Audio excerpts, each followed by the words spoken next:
Conversations with boys and girls curlies. Archaic, promise to you. It's MBDV3. Difference was no editor, the vision or an emperor of the world, overexposed Kaiju. And today, we are back on the reaction channel doing Sam Onilla Academy.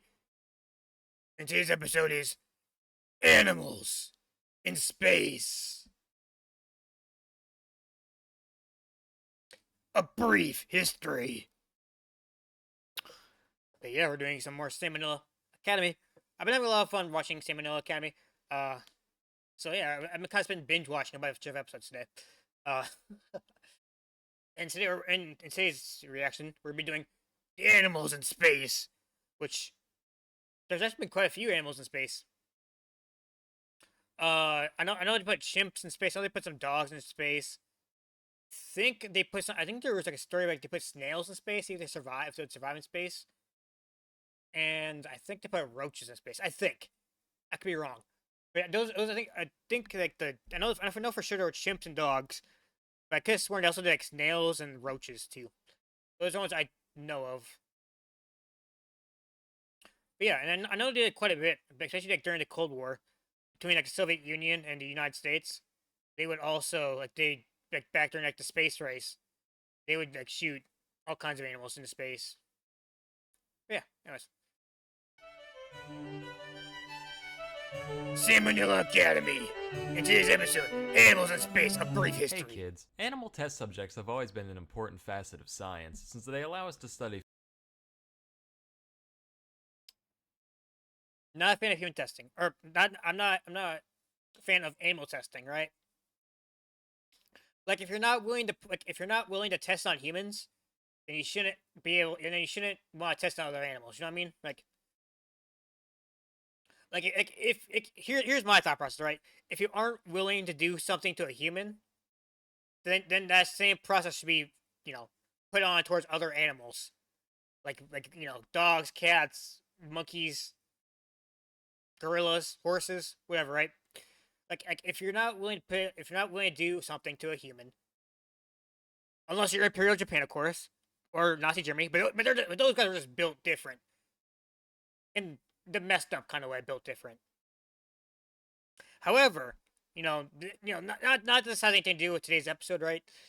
But a lot of the research they did during like these the messed up stuff that they did, Imperial Japan and Nazi Germany, was actually like because they did a lot of like testing on like human bodies, that type of stuff, which was messed up. And the things that they did to like POWs and like hostages, and I guess like hostages and people like in their occupied areas, but it was messed up. But like a lot of like the research they did was actually found out to be like obviously accurate, and is why we know like a lot of like why we know like why certain temperatures like kill humans, or like so like hypothermia and that type of stuff. Like there's a lot of stuff like we learned from the research after after the Axis powers lost in World War II. Because they did so many tests on the human body that the knowledge that we gained from it was so valuable to like medical science and type of stuff. That's crazy. But like I said, that has nothing to do has nothing to do with today's episode. I just wanted to mention that. But yeah, back to what I was saying. Um, if you're not willing to do like testing or like or something to another human, then you shouldn't do it to another animal. Like that's messed up. Like that. Like while these animals aren't human, right? They're still a living thing. They still have feelings, and they still have a right to live. Physiology in more destructive ways than we could get away with on humans, so it should come as no surprise that I still disagree. Again, if you're not willing to do it to humans, don't do it to other animals.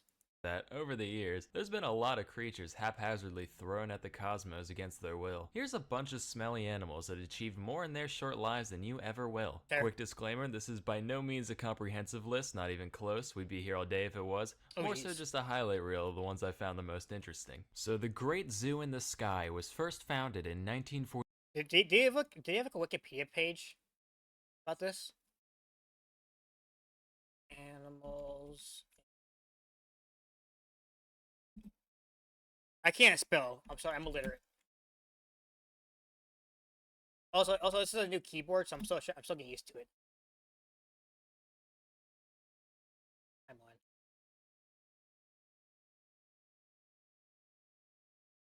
Is there like a list? List of species that have landed on the moon. Hold on.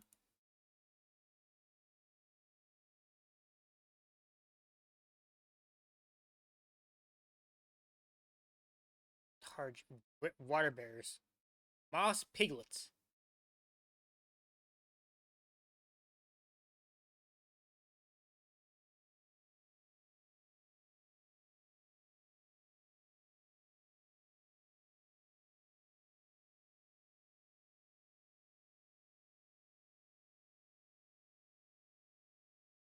First primate and first mammal in space.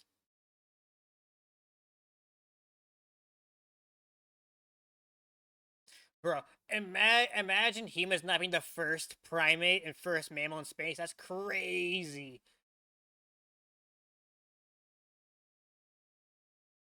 Closure to space.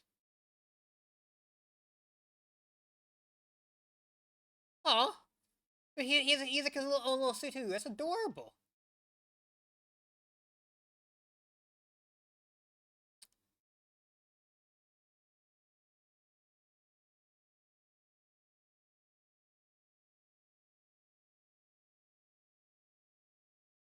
All right.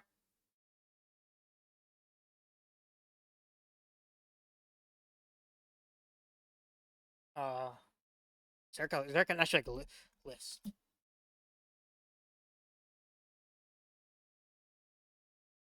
I guess I don't have a list of. That's crazy. That's crazy because nobody have like a list, like a list on the Wikipedia or whatever. Which I guess they have a timeline here.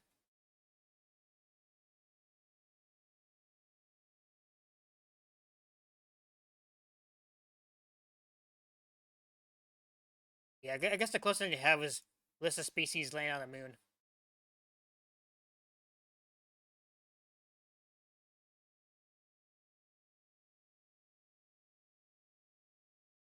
All right, sorry. Back to the cool stuff. 47, when the US launched a craft containing a bunch of fruit flies 68 miles into the air in order to see what kind of horrible mutants would get made from all the cosmic radiation up there. Unfortunately, they were totally fine, so the Earth was like, hey, living things can go into space and not die instantly, supple. And the next year, they decided to send up a rhesus macaque named Albert, which it seems kind of like jumping the gun to go from barely alive specks to basically a person in one step. If it were me, I would have thrown like a frog or a gerbil in between there, but whatever, I'm no cosmopolitan. Anyway, Albert died of suffocation on the way up and never really made it to space. Did they not give him like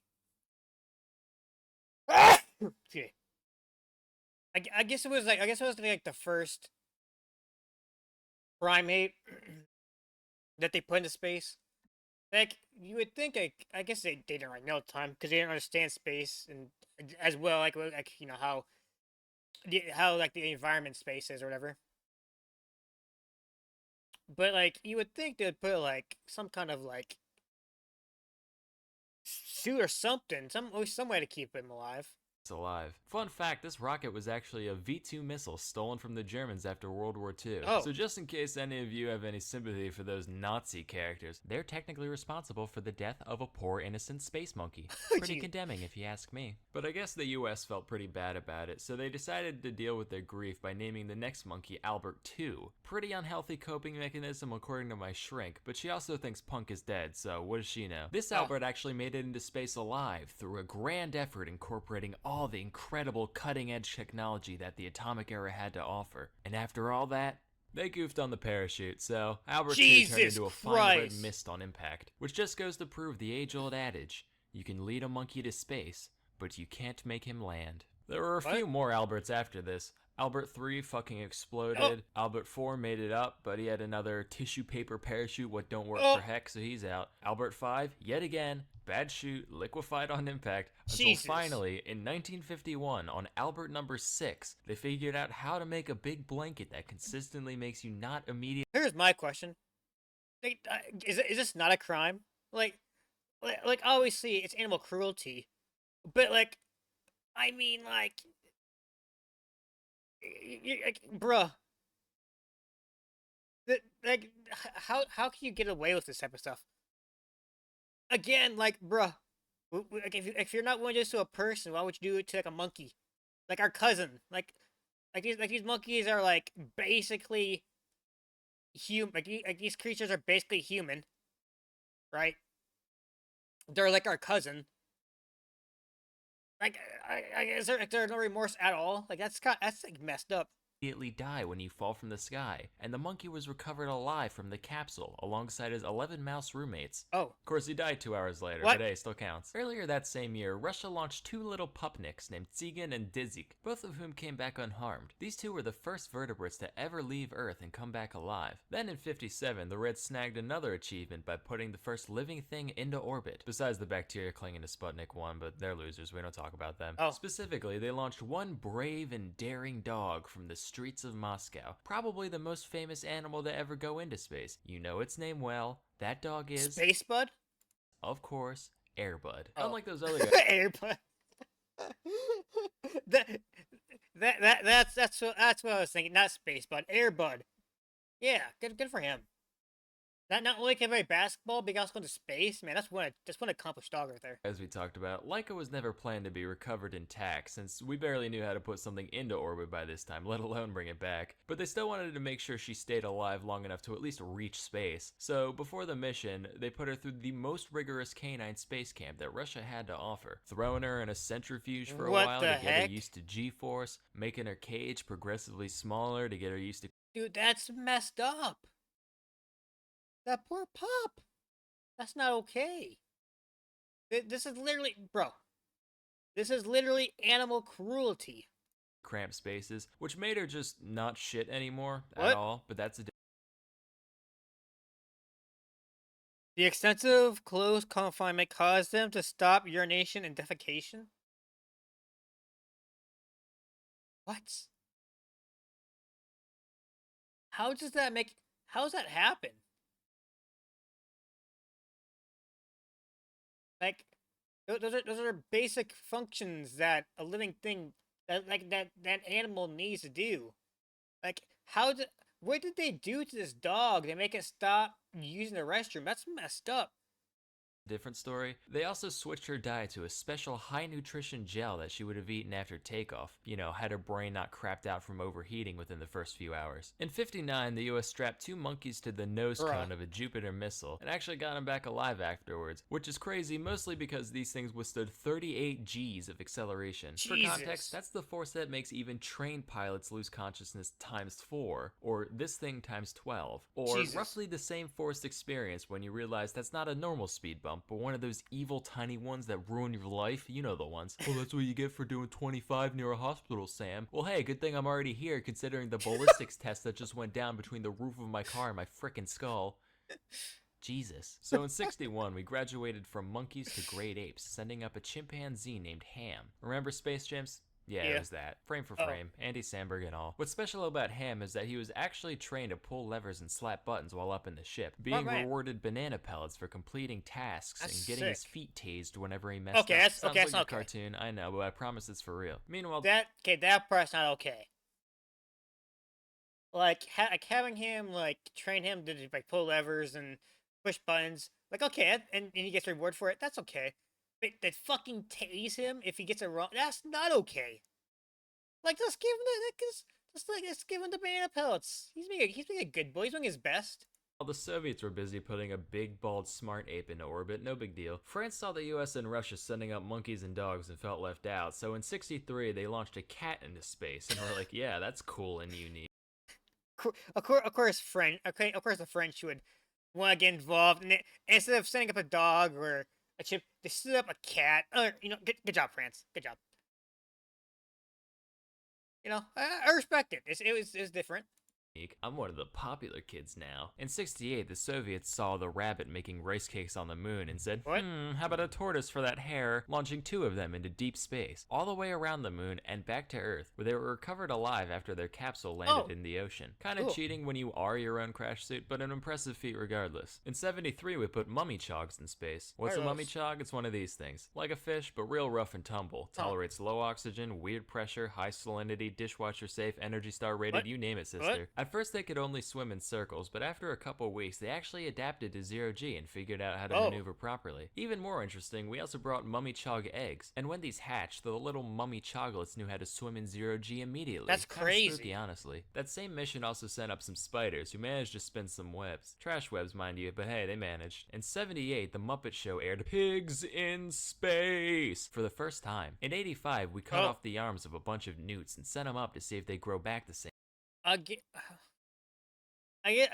guess newts and some like amphibians can like grow back their limbs and stuff like that. But you're still I'm pretty sure you still feel the pain. Okay, cut off their arms. I'm sure they still feel it. Like I'm sure it's still animal cruelty. Same way. The reasoning behind this being, if a newt can't grow stuff back, then an astronaut with a paper cut probably can't either. Fortunately, they rearmed themselves at the normal rate, so all's good on that front. Around the same time, NASA actually had talks with Sesame Street about sending Big Bird up on Jesus Christ. On the space shuttle as a publicity stunt. This is real. The plan ultimately fell through after they realized Big Bird is fucking giant and unwieldy at all times, literally the worst possible choice for a celebrity cameo on a space shuttle. So instead they sent a school teacher in his place. And then the challenge. Oh no, the Challenger exploded. That's right. Can you imagine being the students of that teacher? Like you tell your students, "Hey kids, guess what? I'm gonna go into space," and your kids are all excited, like, "Oh my gosh, no way! That's so cool!" And you turn on the news to watch your teacher go into space, and then she fucking explodes. Jesus Christ! Like, the kids are probably like, "Oh my gosh, it's the prank, right? Huh?" And you find out she actually exploded and died. You're like, oh shit, that is messed up. Challenger fucking exploded. Let me reiterate. There is a timeline not too far from this one where Big Bird is a casualty in the single worst astronautical disaster in history. A tiny evil part of me almost wishes that happened. Like, that's just so indescribably absurd. And what would happen? Would they, like, if that actually happens, like let's say, instead of the Challenger crew, it was Big Bird who blew up in space. Would they have to like canonically like remove Big Bird from Sesame Street? Would that death be considered canon? Like, would they be like, would they put it in loving memory of Big Bird at like the front or beginning or end of an episode of Sesame Street? In loving memory of Big Bird. God, that is messed up, but that is a funny thought. Like what would happen? Like would they have to canonically remove Big Bird from the show? Early 90s, we set up some baby jellyfish to grow up in space just for laughs. They figured out how to maneuver just fine, but when we brought them back down, they literally didn't have a concept of gravity and couldn't orient themselves properly in their new environment. Which, being a jellyfish is the easiest thing there is. You just kind of exist, maybe squirm a little now and then. So when you manage to somehow mess that up, you know things have gone seriously wrong. In 2003, the US sent up a bunch of invertebrates, including silkworms, spiders, carpenter bees, and harvester ants. Whoops, they exploded. In 07, some tardigrades went up, totally exposed to the vacuum of space for 10 days, which, surprise, surprise, they were fine. They were basically indestructible. Like these animals right here, they're basically like known to be the most resilient animals in the world today. Like they literally very little harms them. Like they are virtually indestructible. On that same mission, a cockroach gave birth, creating the first organism. The first birth in space goes to a cockroach. Let that sink in. That we know of to ever have been conceived outside of Earth. Okay, hold on. Okay, let's reverse back. The first Earth species gave birth in space. All right, there we go. And finally, in 2018, Elon Musk sent a big basket of mice to the International Space Station. Just, you know, because he can. So those are just a handful of God's creatures who got to experience the majesty of not knowing up from down. If you're like me, you're probably a little jealous. Why does an ugly ape get to go into space, but I don't? I wish to bear witness to the music of the spheres firsthand, in a way that a lower creature could never appreciate. You know why you feel like that? Because you're a nerd. And what better way to fill that space? Thanks, Sam.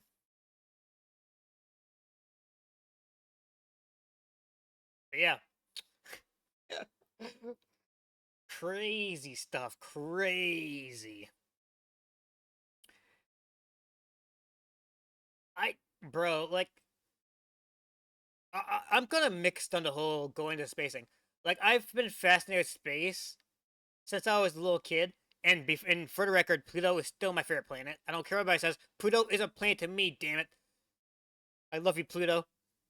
But, like, I would, like, I'm, like, mixed. Like, would I want to go into space?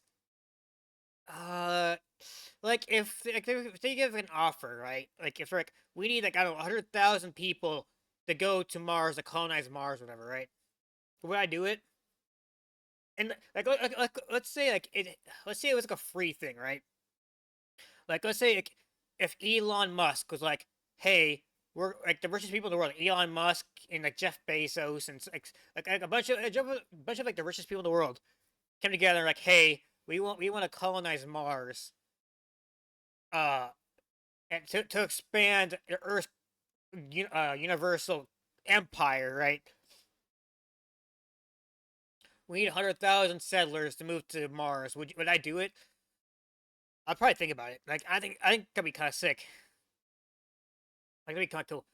Like my question is, like, can I bring like can I have like a special camera, right? So I can like film it, and will we have internet on Mars? Like so I can upload my stuff to YouTube, right? That's what I want to know. Like, can I have a specialized camera so I can like film? Because I'm not sure if like basic everyday cameras would like work in space or not. Like video cameras, whatever. Like, so I can have like a specialized camera that would work in space, so I can film it, and we'll have internet, so I can like upload it to YouTube. Like you know what I'm saying? Like then maybe I'll do it. Because I think it would also be really cool to say you're like one of the first people to colonize another planet. You know, it'd be kind of cool. But yeah, if you guys want the content commentary, just do me a favor. Hit the like button. If you're new, stick around. If you're go site, my story, just turn off you by subscribing. And yeah, anyways, I'll catch you later. Peace. Go and build on myself so I can truly build. Hey.